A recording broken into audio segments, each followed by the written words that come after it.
예, 지금 청와대, 또 우리 한반도를 둘러싼 굉장히 긴박하게 돌아오는 청와대 반응이 제가 한번 짚어봐야 될 것 같습니다. 그동안에 계속 대화를 얘기했지 않습니까? 레드라인 얘기를 하고 이번에 6차 핵실험 레드라인을 넘은 거죠? 네, 엄밀히 말하면 넘었다고 볼 수 있는데 청와대도 솔직히 레드라인이 조금씩 후퇴해왔던 정황이 있습니다. 레드라인의 의미는 네. 더 이상 참을 수 없는 그 마지노선이네요. 네, 그래서 군사작전을 할 수 있는 마지노선 정도를 임계적으로 볼 수가 있는데 지금 대선 후보 기간에는 6차 핵실험을 계속 강조를 했었습니다. 그래서 집권 초기에 6차 핵실험이 레드라인일 것이다라는 관측이 있었는데 계속 레드라인에 대한 저 질문이 이어지자 최근에 문재인 대통령은 ICBM에 핵을 탑재했을 경우가 레드라인이라고 최근에 다시 한번 언지를 했습니다. 그러니까 아까도 좀 청와대 답변이 나왔지만 6차 핵실험 예상하고 있었다라고 본인이 얘기하고 있었고요. 그렇다 보니까 어느 정도 후퇴를 해서 이 소형하던 핵이 ICBM에 탑재되는 순간이 레드라인이라고 일단 후퇴를 한 상황이었습니다. 그런데 지금 이 상황에 6차 핵실험까지 끝났고 화성 14형에 대한 실체가 드러난 상황에서 과연 이것이 레드라인 넘었느냐 안 넘었느냐 또 묘한 또 문제가 분석에 또 필요한 부분이 있는 거죠. 예. 네.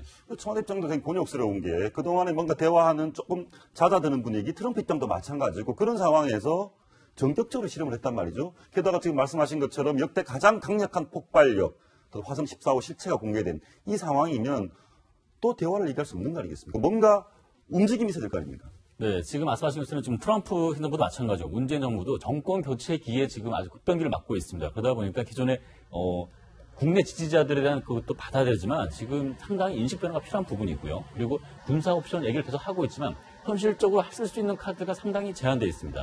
예전처럼 저희가 92년 핵사태 때 YS 때 저희 클린턴 핵폭격을 하려고 그랬을 때도 서스크 스트라이크를 해서 필요한 부분만 골라서 잡겠다 이렇게 했었지만 지금은 이동식 발사대로 북한 전역이 지금 핵무장이 되는 상태입니다. 그러다 보니까 어느 한 부분만 특정해서 타격한다고 해서 외과수술식으로 함부를 도려내듯이 할 수 없는 부분이 있기 때문에 지금 이렇게 선제 타격을 해서 핵 무력을 그걸 초토화시키겠다. 현실적 작전 개념이 맞지 않는 부분이 있기 때문에 미국의 고민이 깊어지고 있고 그런 단계는 이미 지났다라고 보셔야 되는 게 맞는 것 같습니다. 알겠습니다. 이종훈 신도가 편집위원 나오셨습니다. 여쭤보시죠. 제가 참 궁금한 게 김정은의 속내입니다. 이번 기회에 그러면 핵 보유국, 탄도미사일을 가진 핵 보유국으로 완전히 굳히겠다. 어떤 무리를 수를 두더라도 그런 의도로 보이십니까? 그렇죠. 그걸 해갖고 이제 미국과 평화협정을 맺어가지고 자기네 체제를 보장받고 그 다음에 베트남식으로 한반도를 통일할 수 있는 기회를 굳히기로 가려고 하겠죠. 그러면 여기에 대응해서 지금 저희가 어떤 대응을 할 수가 제일 관심인데 결국은 지렛대는 중국이 갖고 있는 거 아니겠습니까? 그러니까 지금 자꾸 이제 우리 대한민국 사람들이 자꾸 정치학 용어로 퍽 패싱, 아이스하키 할 때 퍽이라 그러죠. 예. 슈팅하라 그러면 골 못 넣으면 부담스러우니까 친구한테 패스해주는 책임 전가인데 그걸 자꾸 하는데 우리 거는 우리가 풀어야 됩니다. 과거 이제 우리가 94년 이전까지 한반도 문제는 한국이 중심이 된다 그랬는데 94년에 북한이 1차 북핵 위기를 일으키니까 미국이 풀어라라고 하면서 제네바 합의로 가면서 20년이 이미 지나서 지금 우리가 안 풀어도 되는 줄 알고 있는 어떤 책임 전가 현상이 너무 보편화됐는데 우리가 풀어야 됩니다. 그래서 지금도 자꾸 뭐 중국에 해라, 뭐 해라 이렇게 떠넘기다 보면요. 또 20년 가게 되면은 더 막강한 핵무기가 나올 겁니다. 그럼 우리가 할 수 있는 게 그렇다고 해서 우리가 지금 북한을 타격할 수는 없는 거다. 그거를 자꾸 배제를 하고 하는데 아까도 레드라인 얘기 나왔는데 레드라인 얘기하면서 우리가 프리엠프티브 스트라이크, 선제 공격하는 걸 왜 배제를 하냐 이거예요. 대한민국 군대는 맨날 뭐 경례나 하고 의례만 하는 군대입니까? 필요시는 클라우제비츠가 전쟁은 정치의 연속이라 그랬는데 필요에 따라서 투사할 수도 있는 거거든요. 아니면 우리가 죽을 건데 지금 94년도에 만약에 클린턴 주장대로 YS가 동의해서 북폭을 했으면 지금 사태는 안 갔을 수도 있어요. 지금 모두가 아쉬워하고 있어요. 그때가 골든타임이었다는데 지금이 골든타임인지도 몰라요. 근데 이 문제는 계속 한국의 지식인들이 다 배제하고 갑니다. 언론, 또 뭐 학자들, 지금은 심지어 군인들까지도 그러거든요. 그러니까 지금 해법이 뭐가 있습니까? 자꾸 나무 탓하는데 그러면 우리 문제를 우리가 풀고 누가 풉니까? 이거는 진짜 대단한 민족적 사대주의 아닌가요? 예, 알겠습니다. 근데 지금도 자막에 나오고 있는데 6차 핵실험이 5차 때 9.8배 무려 10배의 위력입니다.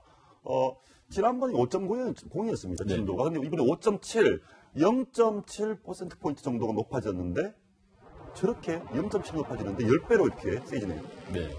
지금 이렇게 지금 저렇게 깊이는 나오지 않지만 아주 정도를 깊게 파고, 그러니까 표시 나왔죠. 저희가 미로트를 달팽이관처럼 아주 깊게 들어가서 지금 폭발 실험을 하고 있습니다. 그러다 보니까 이 진동과 실제적인 그거는 특정하진 않지만 아까 하신 것처럼 5차 핵실험 때보다는 분명히 커졌고 이 전 관측이 5차 핵실험 6차를 하게 된다면 소형화 내지는 이 핵 파괴력에 대한 검증 시험이 될 것이다. 이렇게 썼기 때문에 확실히 커진 건 분명합니다. 훨씬 강해졌다. 제가 이제 오전 내내 정리한 게 중국의 핵 개발사를 좀 정리하고 있었거든요. 예. 그래서 뉴스를 보고 나왔는데 중국이 한 거를 그대로 따라하는 게 북한입니다. 중국도 이렇게 했습니까? 네, 중국이 왜 핵 개발을 하게 되는가 하면요. 그 6.25 전쟁 때 한번 메가더가 완전 폭폭을 얘기해서 흔들어 놨잖아요. 그 다음에 이제 여러 가지 이제 위기를 처하면서 소련으로부터 기술을 받아 핵 개발하려고 했는데 소련이 기술을 안 줍니다. 그렇게 되니까 나중에 이제 소련하고 사이가 틀어져 갖고 막 정치적 투쟁이 벌어지는데 그럼 스스로 만들겠다고 하면서 64년도에 처음 실험을 합니다.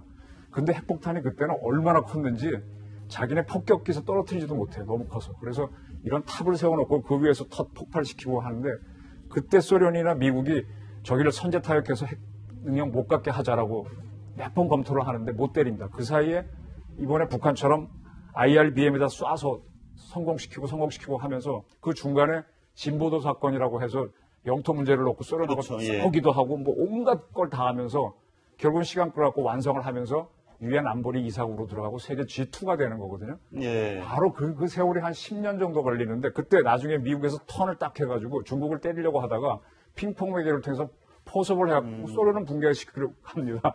지금 잘 보면 지금 북한 핵무장에 대해서 중국, 러시아, 한국 다 반대해요. 근데 북한이 쭉 가다 보면은 어쩌면 미국이 이쪽하고 북한하고 평화조약을 맺어가지고 중국 붕괴로 갈 수도 있어요. 그리고 지금 우리 한국은 대만 꼴이 되는 거죠. 국제정치 생물입니다. 그래서 따라서 한국이 어떤 그때 바로 그 골든타임을 놓친 게 대만의 실수고 뭐 그런 건데 우리가 지금 그 반복을 하고 있습니다. 예, 알겠습니다. 그런 어떤 급박한 좀 대응이 좀 필요해 보이는데 지금 저희가 이게 북한이 핵실험을 했다고 단정하지 않는 이유는 북한의 공식 입장이 나오지 않았네요, 아직은. 네, 그런데 지금 북한의 지금 조중통 보도에 의하면 저희 평양 시각으로 3시에 그리고 서울시각 3시 반에 중대 보도를 예고를 했습니다. 잠시 후에 북한이 중대 보도를 예고를 했다. 네. 예. 그렇다는 얘기는 이제 핵실험에 대한 결과, 그 성과에 대해서 이번에도 또 상세하게 설명해 줄 건데, 예측컨대 분명히 수소탄 시험이나 뭐 파괴력 증가에 대한 시험을 강조할 것이고, 이거에 대한 또 탑재 가능성에 대해서 다시 한번 언급을 하면서 한 번 더 압박을 강화할 것으로 예상이 되고 있습니다. 자, 그러면 혹시 그럼 북한의 다음 스텝이라고 그럴까요? 다음의 행보, 다음에 어떤 일을 할 것으로 예측을 해볼 수 있습니까? 북한은 또 이제 뭐 저 인공위성을 발사한다는 이유로 이번에 군사적으로 했으니까 한번 뭘 쏘거나 이런 식으로 그때는 이제 ICBM급으로 쏘겠죠. 예. 계속 그런 식으로 긴장을 올려가서 이걸 보편화시켜 버리는 겁니다. 어쩔 수 없이 받아들이게 하는 거죠. 북한의 핵 보유 지위를 완벽히 그다음에 인정하는. 이제 평화협정 결국은 미국이 보게 되면은요. 북한이 1차 북핵 위기를 일으키고 한국이 YS가 기구업하니까 강석주 갈루치 제네바 협상이 시작됐지 않습니까? 그다음에 한 게 뭐예요? 그다음에 올브라이트 미 국무장관이 방문하고 조명록 총정치국장이 미국을 방문하면서 미사일 회담으로 가서 미사일 유예를 2006년까지 하거든요. 그러면서 한 게 뭡니까? 미국으로부터는 매년 50만 톤 중유를 공급받고 우리는 정상회담에서 상당한 경제 협력, 우리 쪽 얘기는 실질적으로는 경제 지원을 받아내고 또 오이즈미도 방문해서 돈 받아내고 하는데 지금 제가 알기로는 이제 평화협정 들어가서 자기네 핵을 동결할 수 있겠다. 우린 미국을 안 때리겠다. 근데 한국이 까불면 그 정도만 갖겠다. 이런 조건을 걸면서 돈 내놓으라 그럴 겁니다. 지금 제가 들은 바로는 80조 원에서 200조 원이 지금 얘기하고 있는데요. 북한이 우리에게 돈을 내놓으라고 요구를 한다. 우리한테가 아니라 국제사회에 던지겠죠.